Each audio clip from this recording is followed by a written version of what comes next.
पारू, मला इतकी मज्जा येते ना तुझं असं पडलेलं थोबाड इकडून तिकडे फिरताना बघून.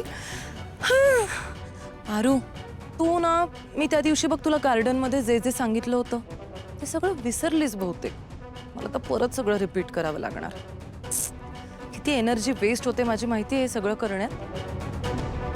आता एकदा तुला सगळं व्यवस्थित समजावून सांगितलं होतं मी. तुझ्यासाठी पुन्हा एकदा आज रिपीट करते, पण हे बघ थर्ड टेलिकास्ट सेम मिळणार नाही परत. त्यामुळे व्यवस्थित लक्ष देऊन ऐक आणि तुझ्या ब्रेन मध्ये हे सगळं घुसव. ओके? तर हे काय बघतेस काय अशी? नजर खाली कर. हे काय ना, आता तुझी माझ्या नजरेत नजर घालून बघण्याची लायकी नाही राहिलेली. ठीक आहे? त्यामुळे डोळे खाली करायचे, फक्त कान उघडे ठेव. फर्स्ट, आता लवकरच तुझ्या नवऱ्याचं लग्न होणार आहे. सेकंड, ती साजिरी या घरची मोठी सून होऊन या घरात येणार. थर्ड, त्या आदित्याने तुला उगाच नादाला लावलं, तुझ्यासोबत टाइमपास केला.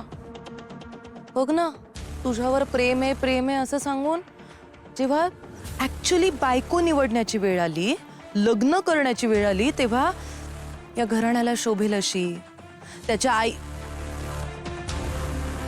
तुझ्या देवी आईला आवडेल अशी, त्यांच्या क्लासला शोभून दिसेल अशी मुलगी शोधून तिचीच निवड केली. चौथं, तू मोलकरीण होतीस, मोलकरीण आहेस आणि कायम मोलकरीणच राहणार.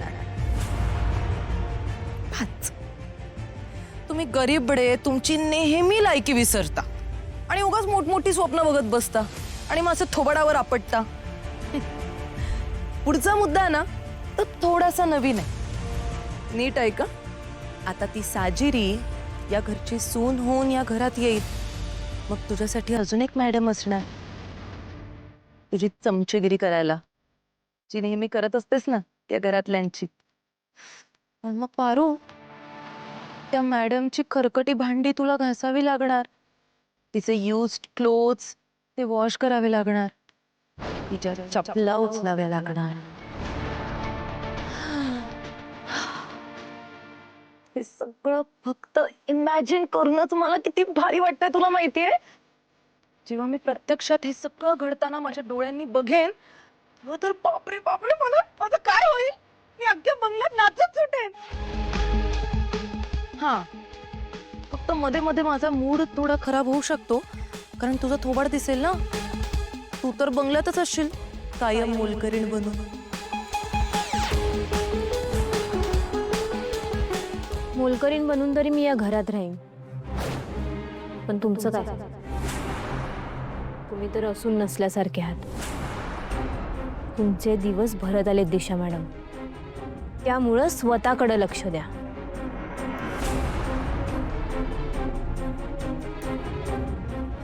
इतकं सगळं होऊन सुद्धा तुझा हा माज उतरला नाहीये ना. बट नो वरीज, लवकरच मी हा माज सुद्धा उतरवून टाकेन. मूर्ख.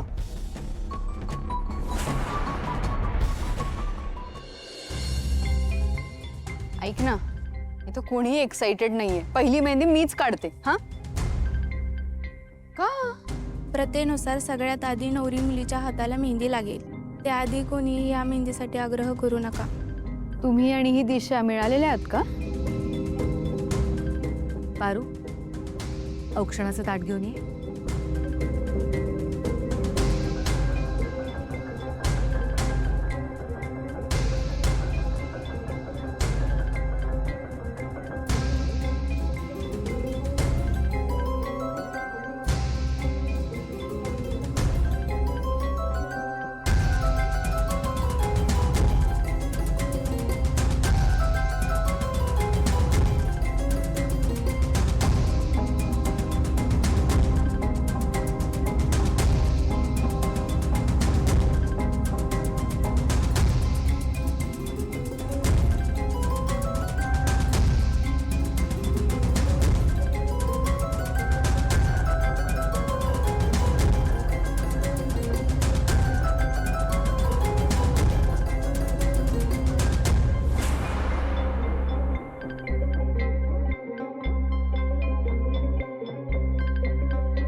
तुम्ही आता साजिरीच्या हातावर मेहंदी काढू शकता. अहिल्या,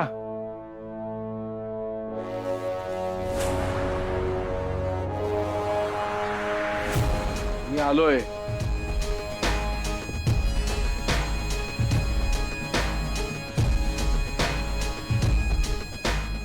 दादा,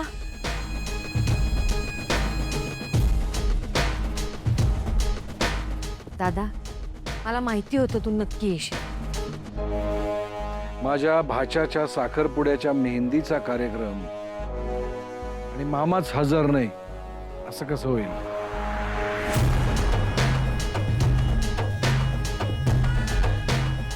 दादा ये, बस ना इथे.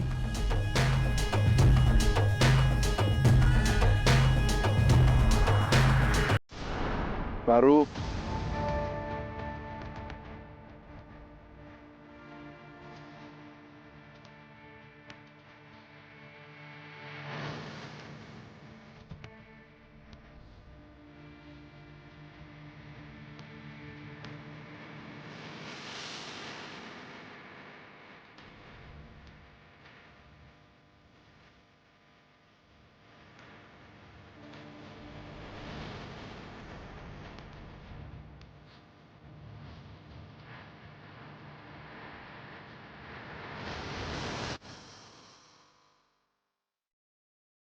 दादा, तू हे काय करतोय? अरे, प्रथेप्रमाणे नवरीच्या हाताला आधी मेहंदी लागली पाहिजे. बरोबरच आहे की अहिल्या. ज्या नवरीच्या हातावर मेहंदी लागायला हवी तिच्याच हाताला मेहंदी लागते.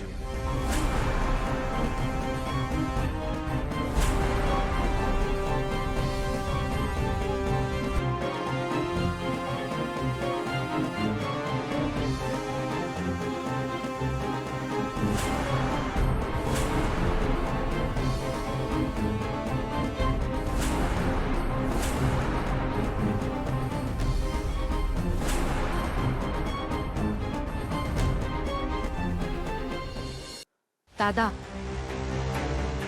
हा मेहंदीचा कार्यक्रम फिसकटून तू योग्य नाही केलेस. दादा, हे सगळं सोड ना. आपण साजिरी आणि आदित्यचा साखरपुडा सुरळीत पार पाडूया ना. नाही अहिल्या, मला हा साखरपुडाच मान्य नाही. त्यामुळे या साखरपुड्याचे कुठलेही विधी मी होऊ देणार नाही.